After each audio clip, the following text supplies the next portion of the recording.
우리가 어제 새벽 신년 특세 첫 시간에 다니엘이 하나님 앞에서 뜻을 정하였다 그랬습니다.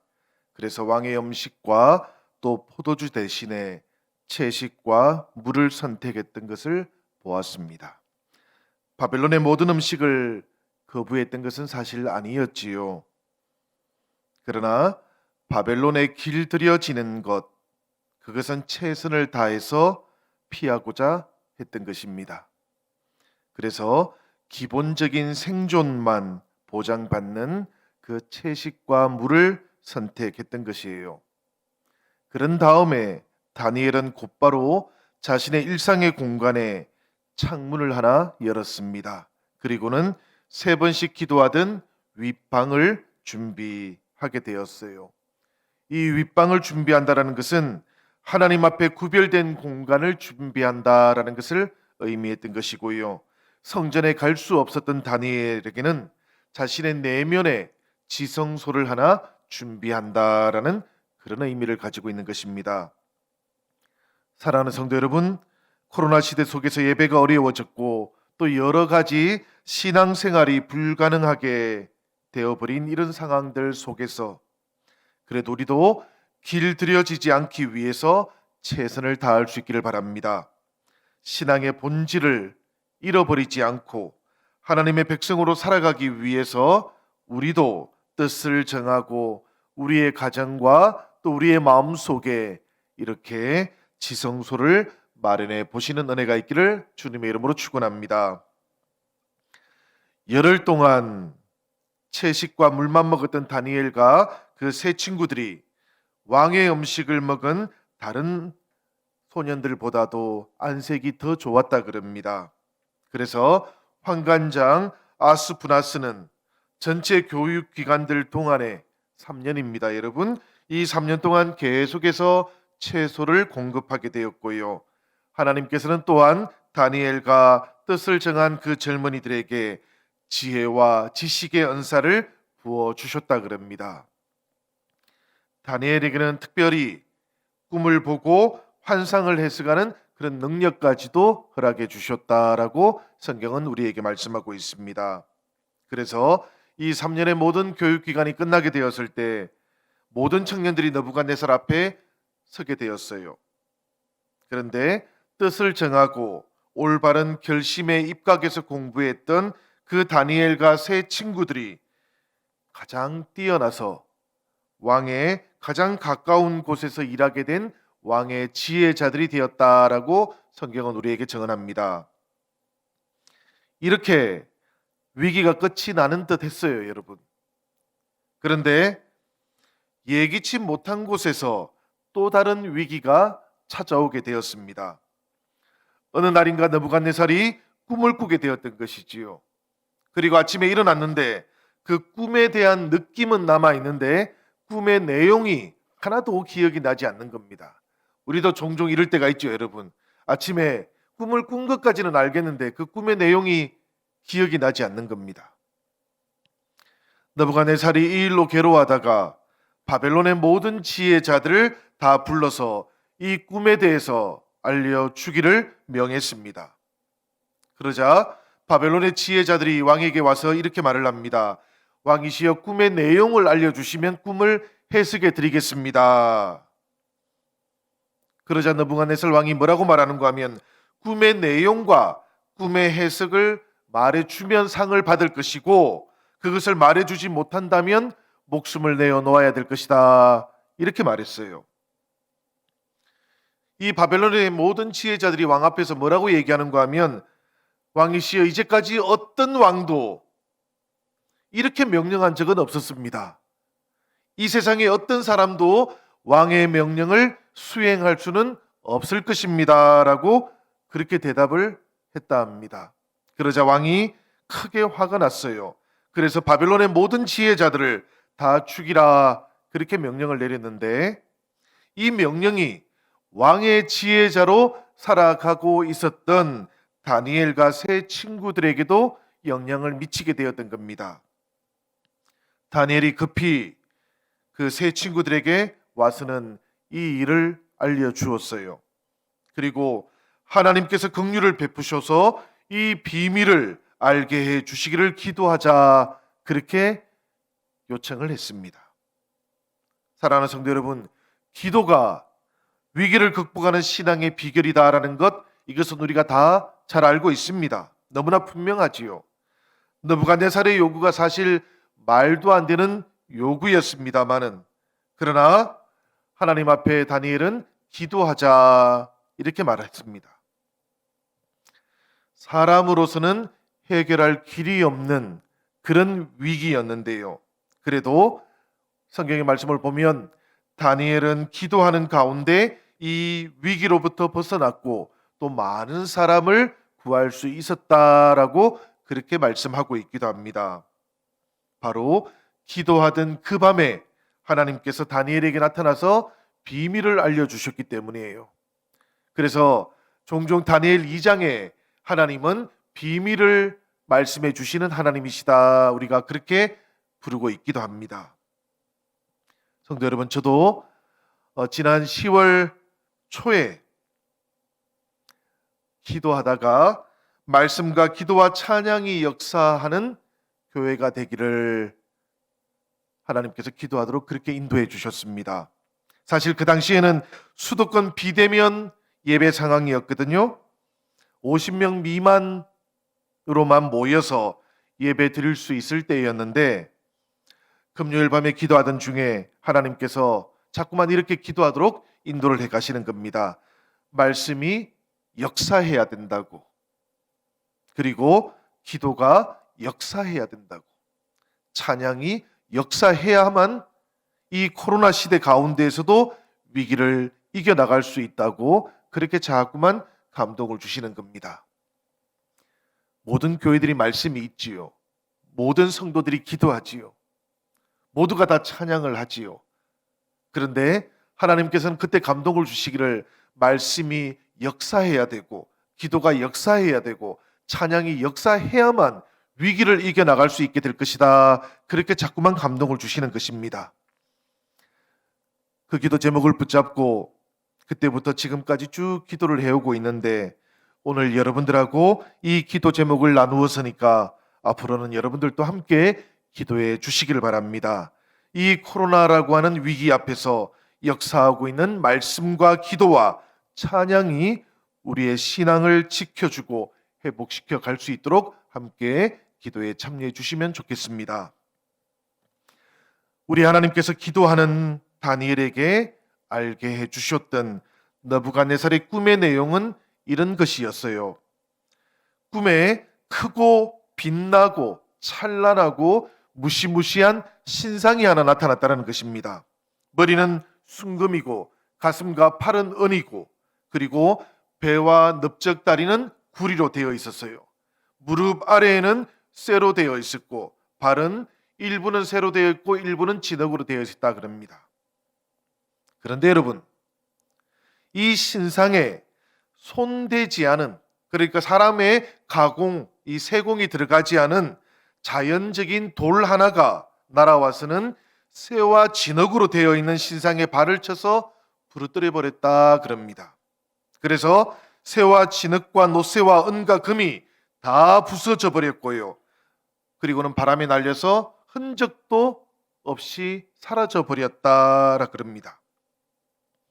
그 다음에 이 느부갓네살이 보게 된 꿈의 내용은 뭔가 하면, 그렇게 날아와서 이 발 아래 그 쇠와 진흙을 때렸던 그 돌이 오히려 큰 산이 되었고요. 그리고는 온 세상을 가득 채우는 그런 꿈이었다 그럽니다. 이 꿈의 내용을 다니엘이 느부갓네살에게 알려주었어요. 그리고 나서 당연히 꿈에 대한 해석도 해주었겠지요.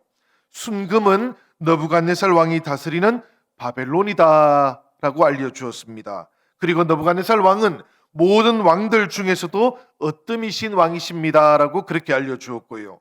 그 다음에 바벨론보다 못한 나라가 나타날 것이고, 그 다음에 구리로 세 번째 나라가 나타나게 될 것이고, 네 번째로는 쇠처럼 강한 나라가 나타나게 될 것이다. 그리고 이 나라가 분열되게 될 것이다, 그렇게 알려주었다 그럽니다. 그리고 이 분열된 나라들의 시대에 하나님께서 역사의 개입에 들어오셔서 몸소 한 나라를 이렇게 세워주실 것인데 이 나라는 영원히 사라지지 않는 나라가 될 것입니다. 이렇게 해석을 해주었다 그래요.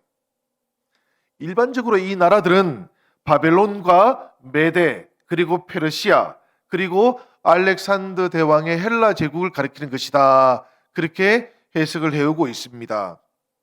그런데 여러분, 이 꿈을 해석할 때 어떤 나라들을 가리키는 것인가 하는 것이 중요한 것이 아니고 더 중요한 내용은 따로 있는 거예요. 그게 뭔가 하면 크고 찬란하고 무시무시한 신상은 사람들의 모든 영광과 땅 위에 나타나는 나라들이 가지고 있는 권세들을 가리키는 것인데 정작 온 세상을 가득 채우게 되는 것은 이 사람들이 만든 신상이 아니고 날아온 돌이 될 것이다 라는 예언의 내용이었습니다. 사람의 능력이 아닌 것으로 온 세상을 가득 채우시게 되는, 살리시게 되는, 회복시키시게 되는 하나님의 역사가 나타나게 되는 때가 있다라는 그런 이야기예요. 대단해 보이는 바벨론이라고 할지라도 주눅 들지 말라는 것이고요. 찬란해 보이는 바벨론 제국이라 할지라도 길들여지지 말라는 그런 메시지였다는 이야기입니다. 세상의 광채라든지 이 코로나 위기로 눈에 잘 보이지 않아도 하나님께서 이 세상을 다스리고 계시다라는 것, 돌멩이 하나로도 사라질 수 있는 신상의 인생을 걸지 말라는 그런 메시지가 이 말씀 속에 들어있다라는 그런 이야기예요. 그런데 여러분, 이 다니엘의 해몽을 들었던 느부갓네살의 마음은 어땠겠습니까? 당연히 기뻤겠지요? 잘 떠오르지도 않았던 꿈의 내용을 들어서 우선은 마음이 좀 시원했을 것이고요.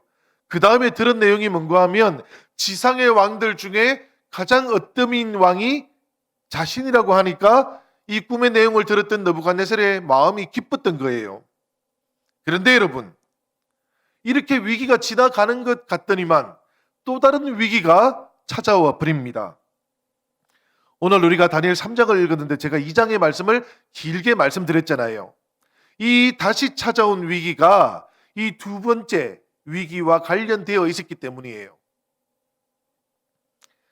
꿈의 내용을 알게 된 느부갓네살이 이번에 무슨 생각을 하게 되었는가 하면 자신이 으뜸인 왕이라고 하니까 기분은 좋았지만 무엇인가 마음이 불안했던 거예요. 나라가 사라지게 된다고 하고 그리고 또 돌이 날아와서 신상을 깨부수게 된다라고 하고 자신의 제국이 아니라 날아온 돌이 새로운 제국, 영원한 제국을 만들게 될 것이다라는 이런 이야기를 듣게 되니까 이 느부갓네살의 마음이 편해지지가 않는 거예요. 그래서 뭘 하는가 하면 두라 평지라고 하는 곳에 27m 높이의 큰 신상을 하나 세우라고 명령을 내렸습니다. 눈여겨 봐야 할 것은 이 새롭게 세우라고 명령한 신상이 전부 다 순금으로만 되어 있는 거예요. 여러분, 꿈속에 순금이 누구를 가리킨다고요? 바로 느부갓네살을 가리킨다고 했지 않습니까? 그래서 명령을 내리기를 27m 높이에 절대로 부서지지 않을 것 같은 큰 신상을 하나 만들고 거기에다가 자신을 상징하는 순금으로만 이 신상을 다 만들라고. 사실 느부갓네살은 자신의 운명에 지금 도전하고 있는 겁니다. 꿈을 통해서 하나님께서 이 역사를 알려주셨고요. 인생의 비밀도 알려주었는데 그 이야기를 듣고 난 느부갓네살은 자신의 운명에 지금 도전해요. 사실 자신의 운명에 도전하는 건 아닙니다. 역사를 주관하시는 하나님께 도전했던 것이지요. 절대로 사라지지 않을 제국이 자신의 나라가 되기를 바랬던 겁니다. 그렇게 신상을 만들어 놓고는 이제 바벨론에 살아가는 모든 사람들이 이 신상에 나와서 절을 해야 된다. 이렇게 공포를 했던 겁니다. 여러분, 오늘 우리가 읽었던 말씀에 보니까 이 신상에 절하지 않으면 바벨론에 반역하는 것이다. 그렇게 간주해서 풀무불에 던져버리겠다. 이렇게 선포하기도 했지요. 그래서 바벨론에서 살아가는 모든 사람들이 이 금신상에 절하기 시작했습니다. 얼마 전에 자신들이 만들었던 신상이었는데요. 이번에는 그 신상 앞에 절하는 시대가 되었던 것이지요. 그래도 사람들은 침묵했습니다. 그리고 조금씩 길들여져 갔던 거예요. 악기들이 소리를 내면 사람들은 그 신상 앞에 절하기 시작했던 겁니다. 성도 여러분, 위기라는 것, 그리고 위기의 시대라는 것은 이렇게 하나님을 향한 우리들의 태도를 더 분명하게 드러내주는 그런 시대이기도 합니다. 태도를 분명히 해야 하는 것이지요. 신앙은 맑아지면 단순해지게 되어 있습니다. 복잡하지 않아요. 신앙은 깊어지고 더 깊어지다 보면 하나님 앞에서 아주 투명하게 되는 법입니다. 오늘 말씀 속에 나오는 사드락, 메삭, 아벳느고가 바로 이런 신앙의 사람들이었어요. 모든 사람들이 침묵하기도 하고 모든 사람들이 자신들이 세웠던 그 신상에 절하고 있는 그 시대 앞에서 이 사드락과 메삭과 아벳느고는 하나님 앞에서 자신들의 신앙을 아주 분명하게 드러내었던 겁니다. 태도를 분명하게 취했던 거예요. 느부갓네살이 이 다니엘의 세 친구들을 향해서 안타까운 마음에 이렇게 말을 했다 그럽니다. 너희가 만일 절하지 아니하면 즉시 너희를 맹렬히 타는 풀무 가운데 던져 넣을 것이니 능히 너희를 내 손에서 건져낼 신이 누구이겠느냐. 이렇게 말하면서 한 번 더 신상에 절할 수 있도록 기회를 주었던 것이지요. 교만해지면 나타나는 특징이 하나 있는데 그게 뭔가 하면 보이는 것이 없어지는 것이라 합니다. 이 말씀을 보면 느부갓네살은 보이는 게 없어요. 내 손에서 건져낼 신이 누구이겠느냐 이렇게 말하고 있지 않습니까? 사람인데 누가 내 손에서 너희를 건져낼 신이 있겠느냐 이렇게 말하는 겁니다. 하나님을 믿더라도 자신의 명령에 순종하는 그 한계 내에서만 믿어야 한다고 사드락과 메삭과 아벳느고에게 그렇게 말하는 거예요. 신앙을 타협하라고 그렇게 말하는 겁니다. 바벨론 시대에 적응하라고 그렇게 말했던 것이지요. 이런 위기 앞에서 사드락과 메삭과 아벳느고는 단순하고 투명하게 자신들의 신앙을 고백했습니다. 우리가 봉독했던 17절과 18절의 말씀인데요. 혹시 말씀이 준비될 수 있다면 화면에 띄워주시면 좋겠습니다. 17절과 18절의 말씀 우리 같이 한번 읽어보도록 하지요. 다 같이 읽겠습니다. 왕이여, 우리가 섬기는 하나님이 계시다면 우리를 맹렬히 타는 풀무불 가운데에서 능히 건져내시겠고 왕의 손에서도 건져내시리이다. 그렇게 하지 아니하실지라도 왕이여, 우리가 왕의 신들을 섬기지도 아니하고 왕이 세우신 금신상에게 절하지도 아니할 줄을 아옵소서. 아멘. 이 말씀을 보면 풀무불에 던져 넣는다 할지라도 세 친구들은 하나님께서 능히 건져내실 것을 굳게 믿었습니다. 하나님께서 왕보다 크시고 금신상보다 강하시다라는 것을 분명히 믿었다라는 그런 이야기예요. 사드락과 메삭과 아벳느고에게는 오직 하나님만이 두려워할 대상이었습니다. 이 세 친구들에게는 사람은 두려워할 대상이 아니었어요. 그리고 이 세 친구들은 하나님께서 강하실 뿐만 아니라 굳게 신뢰하실 수도 있는 분이시다 이렇게 믿었기 때문에 또 다른 신앙을 고백하기도 합니다. 바로 하나님께서 비록 풀무불에서 건져내시지 아니하실지라도 하나님께는 더 깊은 뜻이 있을 것이라고, 그것을 믿기 때문에 하나님의 뜻과 하나님의 계획을 우리는 인정할 수 있다고 그렇게 고백하는 겁니다. 성도 여러분, 우리의 신앙을 한번 생각해 보십시다. 신앙이라는 것이 무엇입니까, 여러분? 나의 뜻과 나의 계획을 관철시키는 것이 신앙입니까? 아니면 하나님의 계획 앞에서 설득되어지는 것, 나를 내려놓는 것, 나의 중심에 하나님이 임재하게 하시는 것, 그것을 신앙이라고 부릅니까?